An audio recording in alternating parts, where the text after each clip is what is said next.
बाड़मेर के चौहटन से निकला एक लड़का जिसने बॉलीवुड तक का सफर तय किया। आज हमारे साथ हैं महिपाल धाटी जी, जिन्होंने अभी हालिया में 1 जनवरी को एक फिल्म रिलीज हुई है जिसका नाम है 21। उसमें एक किरदार निभाया है और अपना डेब्यू भी बॉलीवुड में कर लिया है, यानी कि अपनी एंट्री भी यहाँ पर इंश्योर कर ली है। क्योंकि ये राजस्थान से आते हैं और राजस्थान के बाड़मेर जिले से हैं, तो इनकी कहानी अपने आप में खास हो जाती है। आज हम इनसे बात करेंगे कैसा इनका सफर रहा, क्यों इन्होंने एक्टिंग करियर को ही चुना और बॉलीवुड में जाने के बाद इनका कैसा एक्सपीरियंस है उस पर भी बात करेंगे। पहले तो महिपाल जी, बहुत बहुत स्वागत है आपका द खटक पर। और उसके बाद मैं आपको बधाई दूंगी कि बॉलीवुड में आपने डेब्यू कर लिया और बहुत अच्छा काम आपने किया। बहुत बहुत शुक्रिया आपका सुशीला जी, और मैं आपको और आपकी पूरी टीम को बहुत बहुत धन्यवाद देना चाहूँगा।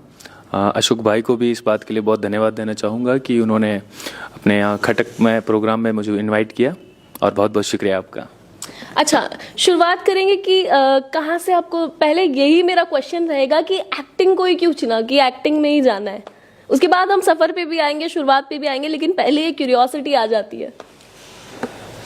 मैं बताना चाहूँगा कि जब मैं बचपन में था तो लाइक किसी इंडिविजुअल की आप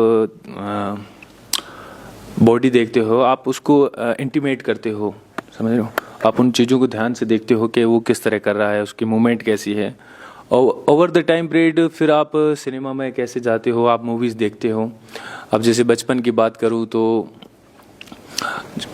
जनरली एज एन, जैसे मैं वेस्टर्न राजस्थान से आता हूँ, हमारे वहाँ इतने रिसोर्सेज नहीं हैं, तो गांव में 1-2 टीवी हुआ करते थे, वहीं से रोचकता होती है क्योंकि आप ऐसे इन्वायरमेंट के सराउंडेड हो जब चारों तरफ कुछ नहीं है सिर्फ धोरों के अलावा, और अचानक आप टीवी देखते हो जिसमें एक अलग दुनिया दिखती है, आपको अलग तरह के लोग दिखते हैं, तो वो आपको काफ़ी फैसिनेट करते हैं कि वाह यार ये क्या है, तो आपको और दिलचस्पी होती है देखने की ये सारी चीज़ें। उसके बाद फिर जब एजुकेशन के लिए बाहर निकले, पहले बाड़मेर आए, फिर जयपुर आए। जयपुर में मैंने आपको बताया मैं गोखले हॉस्टल में रहता था महाराजा कॉलेज में, तो उसके पीछे ही एक रविंद्र मंच हुआ करता था, वहाँ पे अक्सर प्ले हुआ करते थे उस टाइम। मेरे दोस्त थे, वो उन्होंने ऐसे ही एक दिन लेके गए, तो उसके बाद लगातार वहाँ से जर्नी शुरू हुई। ओवर द टाइम पीरियड नए लोग ऐड हुए लाइफ में, जो लिटरेचर से जुड़े हुए थे, साहित्य से, और उसके बाद साहित्य और सिनेमा की जर्नी छोटी सी शुरू हुई। अच्छा, शुरुआत कहाँ से करी? मतलब आपने बोला कि आप पढ़ाई के लिए जयपुर आए थे, और उसके बाद वो सफ़र कहाँ से शुरू हुआ कि थिएटर में जाना है? किससे बात की, किसी दोस्त ने इन्फ्लुएंस किया, या फिर सीधा आप चले गए कि थिएटर अब परफॉर्म करना है? नहीं, मेरा कभी ऐसे डायरेक्ट कभी गोल नहीं था सिनेमा में जाने का, और ये मेरी पहली ही फिल्म है आपको बताऊं तो। इससे पहले मैंने प्लेज किए हैं, मेरे दोस्त वगैरह के साथ मैं ऐसे एक्सपेरिमेंट करता रहता हूँ सिनेमा को लेकर, आर्ट को लेकर, जो मीडियम है आर्ट का सिनेमा में। शुरुआत की बात करूं तो मेरे दोस्त हैं, जैसे विक्रम दोस्त है मेरा, उसने ही एक्चुअली में मुझे ऐसे थिएटर से इंट्रोड्यूस किया। उसके बाद भोपाल सिंह है और दिग्पाल है, राजेंद्र है, इन लोगों ने समय समय पर लिटरेचर और सिनेमा से मुझे जोड़ा, और ये लोग काफ़ी नए लोगों से ऐड होते हैं। मैं इतना पर्सनली किसी के साथ इतना ऐसे एडजस्ट नहीं होता हूँ एक्सेप्ट माय फ्रेंड्स। फिर ये लोग नए लोगों से ऐड होते हैं जो लोग सिनेमा से, साहित्य से जुड़े होते हैं, और फिर मैं कभी उनसे मिलता हूँ, फिर एक नई जर्नी शुरू होती है ऐसे।